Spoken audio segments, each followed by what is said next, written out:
और उत्तर प्रदेश में उपचुनाव को लेकर सीएम योगी आदित्यनाथ ने निर्देश दिए हैं। बड़ी खबर आपको बता रहे, सीएम योगी आदित्यनाथ ने समीक्षा बैठक की और इस बैठक में जरूरी दिशा निर्देश दिए गए।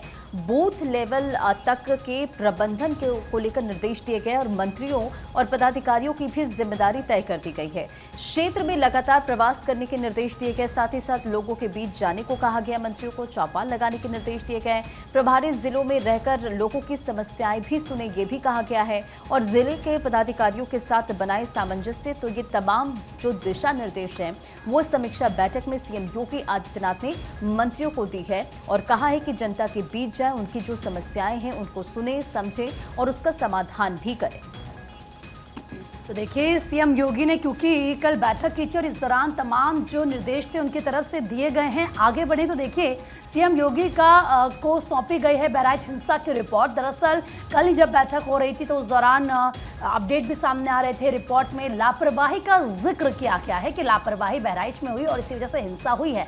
सूत्रों के हवाले से खबर इस वक्त मिल रही है। तो देखिए, जिस तरीके से बहराइच में हिंसा होती है, दुकानों में आग लगा दी जाती है, गाड़ियों को क्षतिग्रस्त कर दिया जाता है और राम गोपाल हत्याकांड जिसने हर किसी की रूह कंपा दी, जिस तरीके से उनकी हत्या की गई, उसके बाद सीएम योगी ने खुद ये बात कही थी कि जो दोषी हैं उन्हें बख्शा नहीं जाएगा। और कल तो क्योंकि बुलडोजर एक्शन की तैयारियां भी शुरू हो गई थी, जो इलीगल कंस्ट्रक्शन था मकानों का, दुकानों का, उनके बाहर नोटिस भी चस्पा कर दिया गया था। पीडब्ल्यूडी की तरफ से ये कहा गया था कि अब एक्शन आगे लिया जाएगा।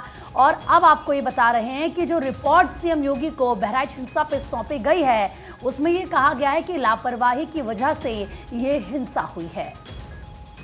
तो देखिए, बहराइच अगर हिंसा की बात करते हैं, एक्शन में है यूपी सरकार और लगातार इस पूरे मामले में एक तरफ जहां अपराधियों के खिलाफ कड़ी कार्रवाई हो रही है, तो खबर यह है कि आरोपियों पर अब एनएसए लगाया जा सकता है और 5 से 10 आरोपियों पर एनएसए लगाने की तैयारी का जो आकलन है वो इस वक्त किया जा रहा है। अपराध का आकलन किया जा रहा है एनएसए लगाने के लिए। तो इसके साथ आपने देखा कि नोटिस चस्पा हो चुके हैं। जिन लोगों ने माहौल ख़राब किया, लगभग 30 से ज़्यादा ऐसे मकान हैं या दुकानें हैं जिनको मार्क किया गया है, उन पर नोटिस चस्पा किया गया है, उनको 3 दिन की मोहलत दी गई है और उनसे जवाब मांगा गया है। और अगर उनका जवाब संतुष्ट देने वाला नहीं होता तो ऐसे में उनके खिलाफ में बुलडोजर वाले एक्शन की भी तैयारी है। तो बहराइच हिंसा में एक शख्स की जान गई और उसके बाद से लगातार पुलिस महकमे पर भी सवाल उठे कि आखिर कैसे उनकी मौजूदगी में ये माहौल ख़राब करने वाले लोग कामयाब हो जाते हैं।